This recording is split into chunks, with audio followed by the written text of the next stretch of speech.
মানুষ কত বড় বিবেকহীন দেখেন, জনাব শফিক ভাইয়ের সাথে প্রতারণা।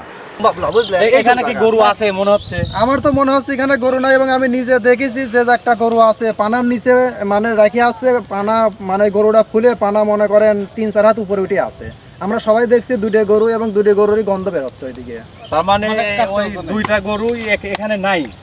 এখানে তো যদি এখানে তাহলে এইখানে যে এই কাজটা করছে, মানে মানুষকে দেখানোর জন্য বা বোঝানোর জন্য চেষ্টা করছে যে আসলে আমরা জিনিসটা গরু দুইটা এখানে গাড়ি থইছি, কিন্তু আসলে গরু এখানে নাই। এখানে গরু নাই, কিন্তু গরু এই যে হাত পা হয়ে ওরা হাইটে চলে গেছে ওই দিকে। এখন আসলে আমরা কতটা বিবেকহীন দেখেন। একটা জিনিস খেয়াল করে দেখেন, জনাব শফিকুল ইসলাম শফিক ভাইয়ের বাড়ি কিন্তু আটঘরিয়াতে, আর আমাদের বাড়ি কিন্তু পাটেশ্বর ডেঙ্গার গ্রাম আশেপাশে। তো এইখানে সব সময় আমরাই বসবাস করি, এখানে সব কাজকর্ম কিন্তু আমরাই করি। এই গরু দুইটি এখানে পুঁতিয়ে রাখার দায়িত্ব ছিল কিন্তু আসলে আমরা যারা এখানে স্থানীয় তাদের কিন্তু উচিত ছিল এটা পুঁতিয়ে রাখা। কিন্তু দেখেন আমরা তো এটা করি নাই, আমরা একটা অপরাধ করছি।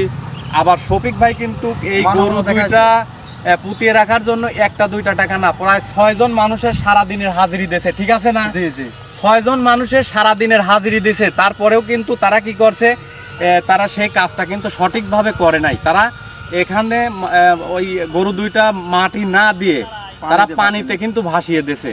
এটা আসলে আমরা এখানে যেটা দেখতে পেলাম, এখানে গরু নাই। আসলে এই টাকাটা নেওয়া আসলে ঠিক হয় না। আমার মনে হচ্ছে এই টাকাটা শফিক ভাইকে ফেরত দেওয়া, কারণ যেহেতু কাজ করে নাই তাহলে এই টাকাটা নেওয়া মনে হয় ঠিক হবে না। আমাদের এখানে 2টা গরু মারি ফেরত রাখছিল সুতার বিলে।